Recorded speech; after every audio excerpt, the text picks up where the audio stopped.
Who is Alexander Bell?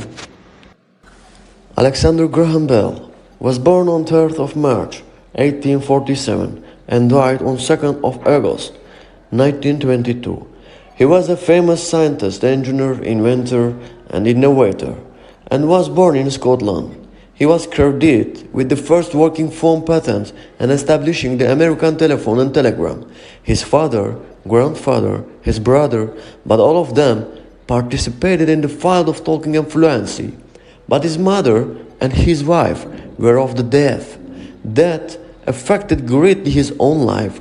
In addition, his researches in hearing and talking motivated him to try audio equipment that let him get the first American patent about telephone in 1876. But he considered telephone as an intrusion on his real work as a scientist and refused to have a telephone in his office. What do you know about Alexander's work with the deaf? Later, Sarah Fuller, the headmistress of a school for the deaf and the mute in Boston, in the American state of Massachusetts, invited Bell's fathers to present a system of the visible, talking by saving training for the teachers who work for Fuller. But he refused that post for his son. During his traveling to Boston in April 1871, Bell showed his success in the field of training for school teachers. So he was asked to redo the training program in the American School for Mute and Deaf in Hartford, Connecticut, and Clark School for Deaf in Northampton in Massachusetts. After his returning to Brantford and spending 6 months abroad, he kept doing his experiments on the musical telegram. The main idea was the possibility of sending message through on wire in spite of the different vibration of each message. But he had to work on sending and receiving. Actually, Bell was not sure about his future, so he firstly thought about returning to London to finish his studies, but he decided to return to Boston as a teacher. His father helped him to set up his private center by contacting Gardiner Green Hubbard, the headmaster of Clark School for Deaf, and to get a recommendation. Bell thought the system of his father, and in October 1872 he opened a school of physiology of sound and speech in Boston. As a result, he attracted a large number of deaf pupils, and the first grade was 30 pupils.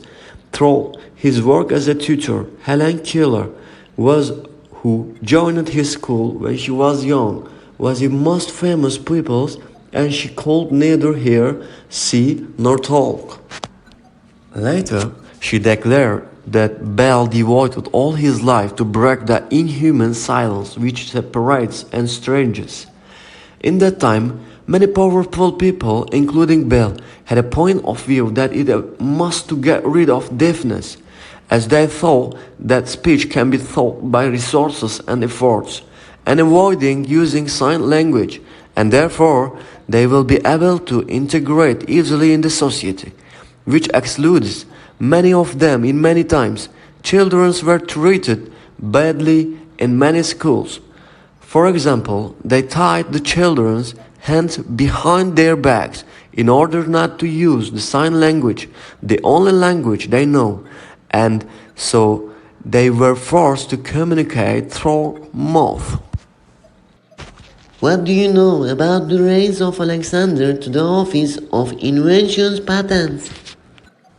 It was thought that he was the inventor of the telephone, until the formal confession of the United States Congress in 2002 that the Italian inventor Antonio Meucci was the real telephone inventor after 113 years of his death.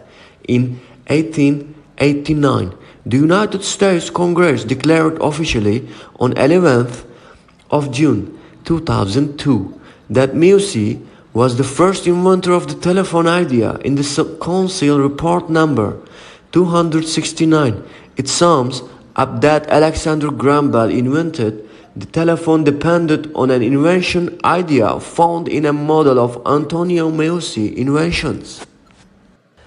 In 1875, Bell developed the audio telegram and made a request to get an invention patent. and he made an agreement to divide the benefits from the United States with the investors, Gardner Hubbard and Thomas Sanders. Moreover, Bell asked from one of his friends, the Canadian politician George Brown, an attempt to register the invention patent in Britain, so he gave instruction to his lawyer to get in the United States of America after he got the agreement from Britain that Britain gave the invention patent to the discoveries that were not registered in any other country. What is the connection between Alexander and the device of metal detector? It returned to Bell to invent that device of metal detector in 1881. Quickly, it was used to find the bullet in the body of the American President James Garfield.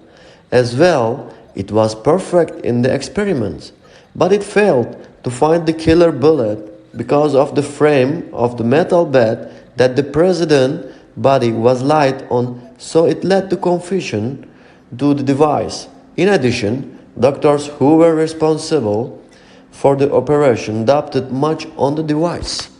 Although Bell asked for many times to move the president's body to another bed that did not have any metal, he discovered a slight sound in his first test.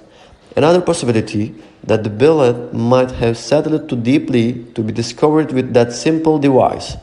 Bell presented a report had a comprehensive description to all of his experiments to the American Association for Advanced AAAC and read in front of them in August 1882.